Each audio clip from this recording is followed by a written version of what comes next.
I woke up today, went downstairs, said hi to my parents, and was reminded that this is an important anniversary for me. It is my 6th-year soberversary. And, all the days kind of just run together during the pandemic quarantine, and I don't ever fucking know what day it is. I know what month it is, and I think that's doing pretty damn good myself. So I just didn't quite register that it was the 14th, but so it is. The actual day of my sobriety is always kind of a tricky beast to figure out because I was going through withdrawals, and I don't quite remember the last drink I had, but I know that the 14th is probably the best guess. I definitely did not intend that last drink to be my last drink, and, probably odds are not in my favor that it will be, but it certainly has been for the last 6 years. I didn't, knock on wood, I didn't have a relapse. I quit drinking, and that was that. Was not easy. I was drinking every single day, all day, copious amounts of liquor, all straight from the bottle, lukewarm, bottom shelf, vodka. And I mean, truly, there may have been like an odd day every now and then where I wouldn't be drinking, but it was truly every day, all day. It's the first thing I did in the morning and the last thing I did at night. And if I woke up in the middle of the night, I do it again. The only way to prevent yourself from getting sick most of the time is if you just keep liquor in your system. I started to get seizures if I didn't have that. If I went too long without them, I'd have a seizure. At this point where you depend on alcohol, not only psychologically and emotionally, but also physically, you know that there's like a serious problem. And you were always trying to strike this balance between hair of the dog, just trying to keep it in your system enough to where you can still function, a functional alcoholic.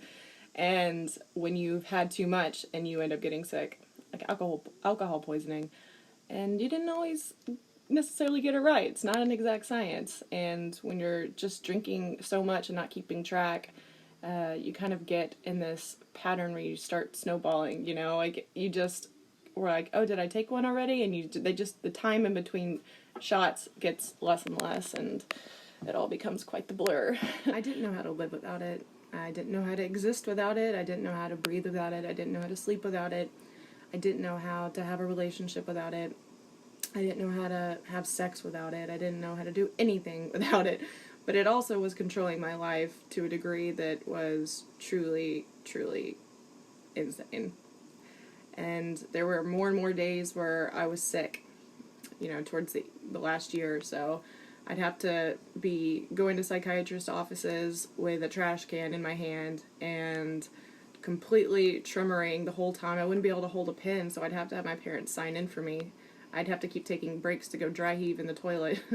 I mean, this, and how much are you really going to get out of, like, a session if you can barely, like, sit there without throwing up?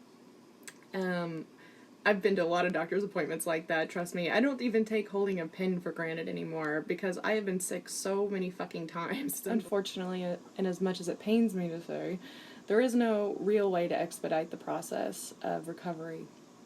It's a journey that you and only you must take. I understand that you can surround yourself with people who are in the same situation. You can go to AA, which was never something that was going to work for me.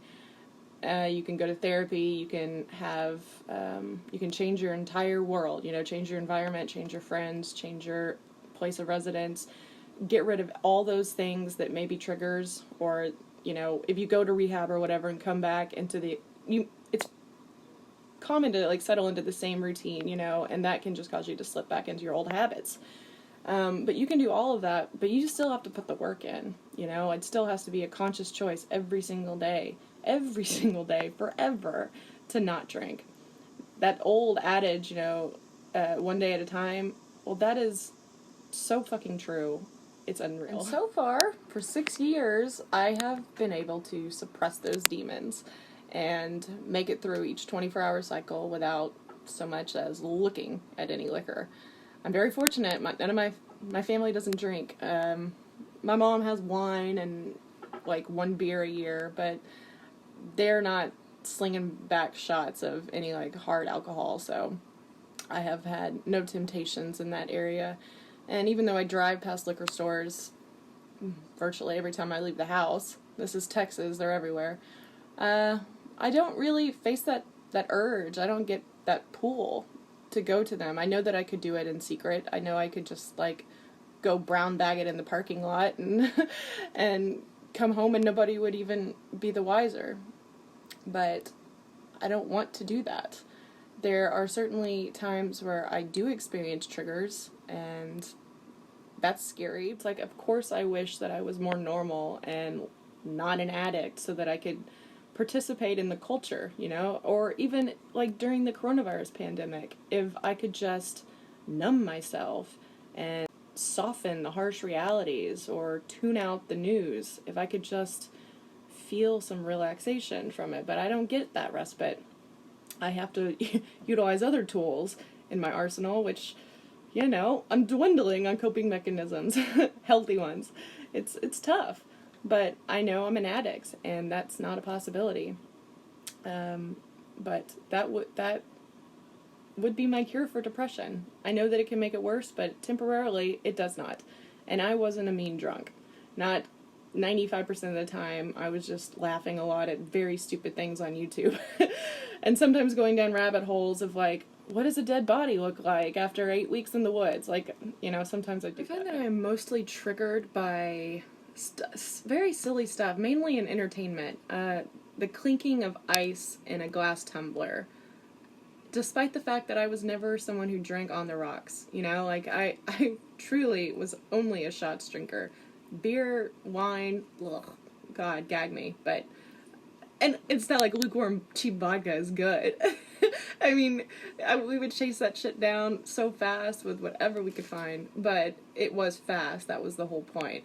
And I was an anorexic for a lot of the time when I was an alcoholic, and it was a low-calorie, like, effective way to get blitzed out of your fucking mind without making you gain weight. I mean, truly, there's nothing worse than being a drunk anorexic. And you know what?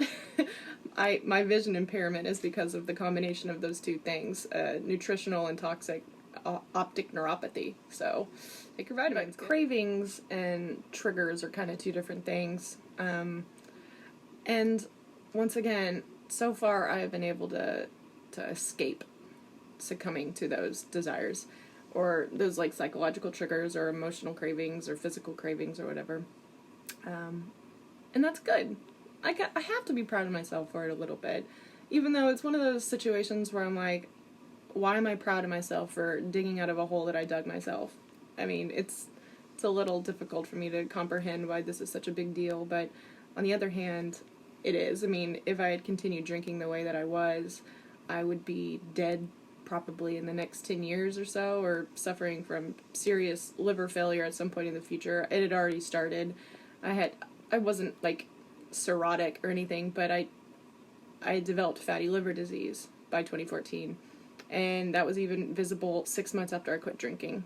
So July 14th, 2014. That's the date we went with. And there's a reason why. Like I said in the first video, I was going through withdrawals, so I don't quite know exactly, but yes, we're going with that. July 16th was the day of the Lady Gaga Art Pop tour stop in Houston. Something I had had tickets for since Christmas the year prior. My dad got it for me and for my then girlfriend. And so I had had many, many months to plan for this, to prepare for this, to be sober for this, or at least mobile. You know, my parents were going to drive us there, but I at least had to be able to stand up and not get arrested for, like, public drunkenness or whatever. But no, I was going through withdrawals on that day. I couldn't even manage to be clean and dry and healthy for one day. And y'all know how big of a Lady Gaga fan I am. So the prospect of my not being able to attend the art rave was completely fucked up. And as I said, I was kind of at the end of the withdrawal period, but I still was shaking, like, mightily. I still was kind of dry heaving and salivating a lot. I still felt like I could throw up at any minute. I still was unsteady on my feet. I was still sweating, alternating between chills and sweats. But I had to try. So I remember putting on my makeup, like, everything, you just have to move so slow when you're in that state, you know? Like, every movement feels like you're doing one of those, like, astronaut training exercises, you know? Just spinning constantly. And my hand was just shaking as I was trying to do eyeliner, and I'm just, like, stabbing my eyeball and stuff, and it was just but I was hell-bent on going. This was my then-girlfriend's Christmas gift, too, you know? And she was a big Lady Gaga fan as well, so, not to mention my parents spent a lot of money to get us those tickets, so I had to give it a shot. And it's like a 45-minute drive to the Toyota Center, or to the place where she was playing from where our apartment was. And on the drive over, I just, you know, held my bucket and had my head down in between my knees and just was ready for everything to unravel at the seams. But I managed to hold it all down and make it to the show and make it through the show.